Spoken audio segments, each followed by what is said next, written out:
Mas dumami na ang mga namimili sa shopping capital ng Maynila, ang Divisoria, at may ulat on the spot si Jamie Santos. Jamie!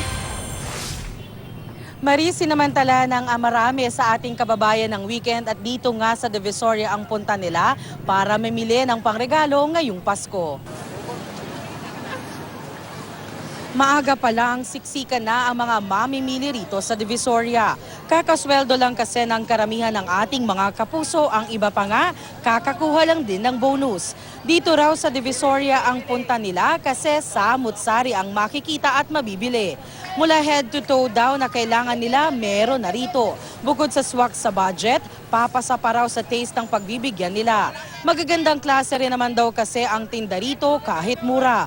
Mareregaluhan din daw ang lahat ng inaanak. Marami kasing bagsak presyong laruan dito.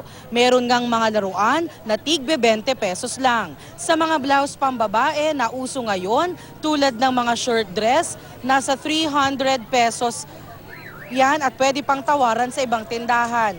Meron ding mga t-shirt na panlalaki na nasa 150 pesos lang.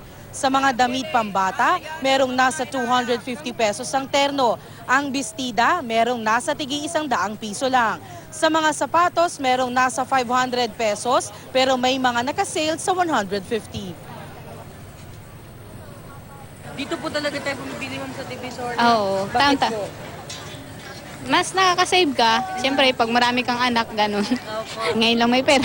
Opo, dito na sa Magandang quality naman po yan. kahit mura. Oo, kahit mura, okay lang naman yan.